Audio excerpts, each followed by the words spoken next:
After a successful debut of SPG Semovonte M40-7518 in North Africa, Italian command assigned the task of developing even more powerful version of the assault gun. The new vehicle had to be equally successful in attacking both the enemy's fortifications and its armored vehicles. Two companies, Odero Terni Orlando and Fiat Ansaldo, immediately undertook development and produced incredibly similar designs, differing only in the model of the chassis. Preference was given to the Ansaldo concern for being the most cost-efficient, given the difficult conditions of the country's economic situation. The Ansaldo design was based on a modified M1542 medium tank chassis, and the new 105mm field howitzer served as the primary weapon. The SPG prototype was completed on January 28, 1943, and received the designation Semovonte da 10525 su scafo M42 allargato, meaning SPG 10525 on an extended M42 hull.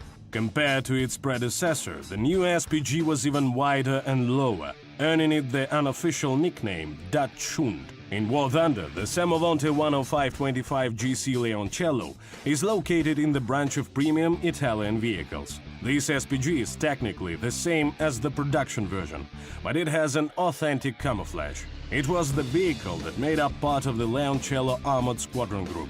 The primary weapon is the lethal 105mm cannon. Its ballistics require a certain amount of skill, but once you master it, your adversaries won't know what hit them. It has only two kinds of ammunition in its arsenal: armor-piercing sharp-nosed shell with armor-piercing tip and hit. The first works well in close-range confrontations or against lightly armored targets, and the second pierces 120mm at any distance and is suitable for all occasions, especially for long-range firing. Armor, well, is not the Italian strong suit. The hull is fine. The upper glacis plate ranges from 25 to 50mm, and the lower is 35mm, with all the plates places at good angles. But the front of the cabin is weak, from 45mm in the angled cheeks to the 75mm in the base plate, and only the driver has a personal hatch with 90mm of armor.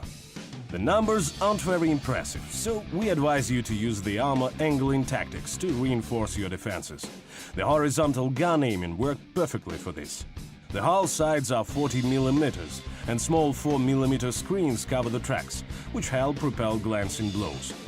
The rear are 25mm, and the top of the hull is from 5 to 15mm at varying angles, meaning the SPG is vulnerable to air attacks, particularly due to the presence of 4 ventilation grids. Overall, the armor and low profile of the SPG will protect you from any long or medium-distance projectile hitting at the front. The trick is to take a covered position and don't expose the sights.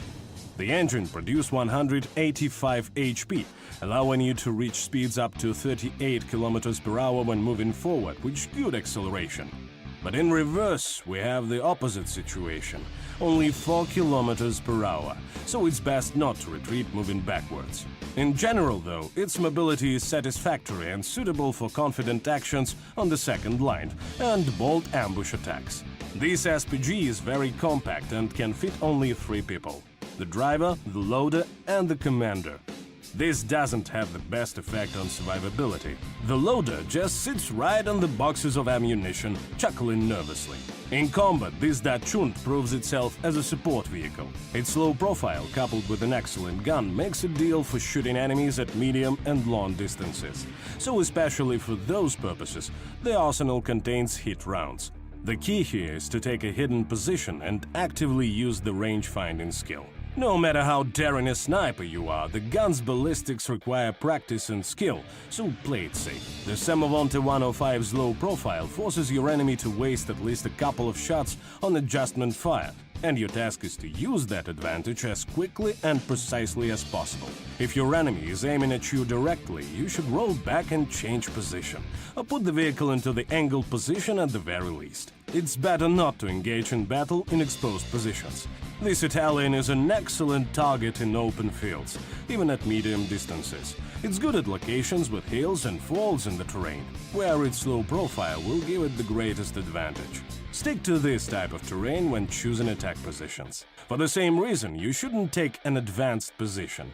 The vehicle's armor and dimensions will provide no protection at close range. Plus, its layout is very compact and the slightest breach could send you back to the hangar. Only the transmission will save you in this situation. If it takes a hit, you have a chance to return fire, but as you know, it's best not to rely on chance. Despite all the above, the Semovonte 105 proves itself in urban combat, but the element of surprise is very important here. The key is to take your time, have a clear understanding of where your enemy is, and take him by surprise. The rest is simply a matter of practice. Typically, one shot is enough to send your enemy back to the hangar or make it permanently inoperable. Its compact size will help you approach your target in secret again and again, because any fence or even abandoned vehicles will serve as cover. Overall, the Semovonte 105-25 GC Leoncello is not an easy vehicle to master. It requires its commander to practice firing and have skills in selecting good positions. But the balanced weapon, coupled with hit rounds, is worth it. You can find more detailed information about the Semovonte 105-25 Leoncello and standard versions of the Semovonte in the War Thunder wiki.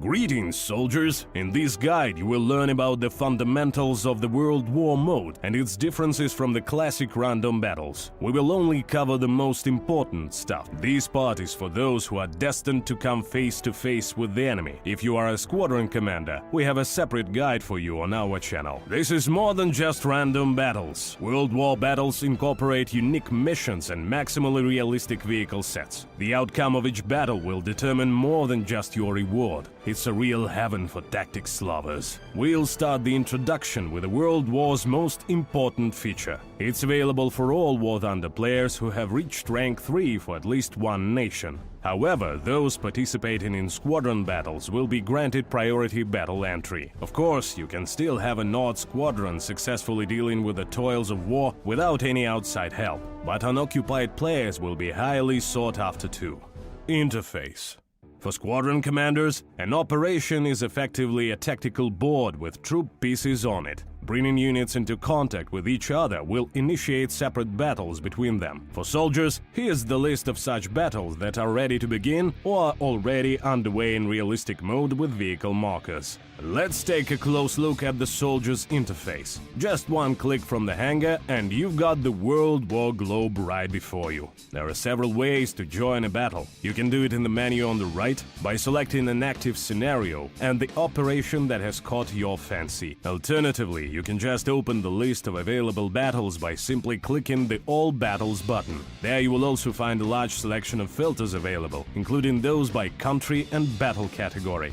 As you probably understand, the second method will be handy for players who are not part of a squadron and are not limited to a particular battle selection. In the meantime, squadron soldiers can enter a battle even quicker. They just need to receive an invitation from their commander. One way or another, you'll find your way to the final step of the process, the battle queue. Rules for participants. As it has already been mentioned, the battle is initiated by a squadron commander and does not begin instantaneously. This provides the commanders with an opportunity to give out important last-minute instructions and the soldiers to get prepared for combat. During the first several minutes, only the members of the squadrons participating in the operation can join the queue. However, if there are not enough soldiers to start the battle by the time the timer has expired, the battle gets moved to the public list underneath the All Battles button and becomes available to all players.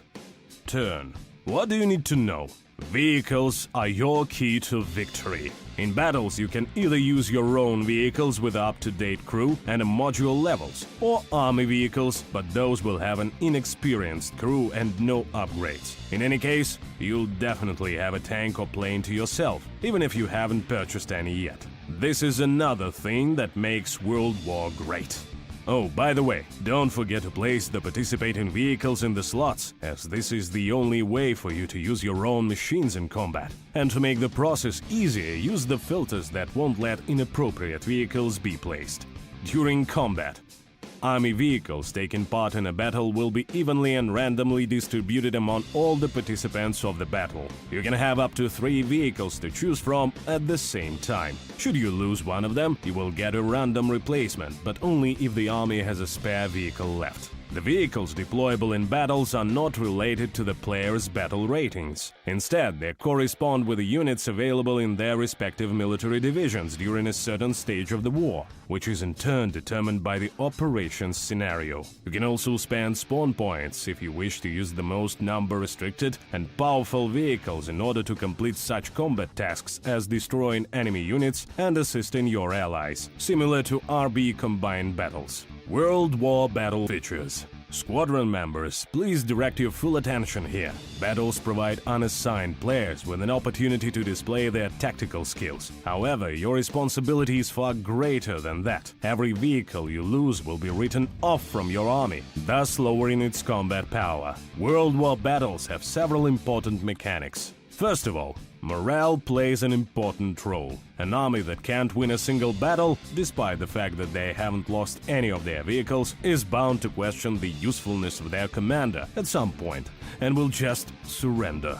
This is why victory is not just a bonus for you, but it's also the primary objective of the operation. Secondly, time is extremely limited. During usual combat there will be standard battle rules, but during the attacking army is constantly losing points, and so it's in your best interest to fulfill battle objectives as quickly as you can, otherwise you will lose. Thirdly, vehicle perks. Yes, it's really cool that you've equipped your aircraft with the heaviest bombs out there, but keep in mind that it will join the battle in its army condition. Just remember that if an attack aircraft has already released its bombs somewhere, it won't have any during any new battle. We won't be covering battle objectives because they vary greatly. Your squadron commander may order you to intercept a column, attack a well-entrenched army, or repel an air assault. It all depends on the situation, but it is your army's victory that will allow your troops to continue advancing during the operation and decimate your enemy, bringing you your well-deserved reward. Welcome to the World War battles, soldiers. May you reign victorious.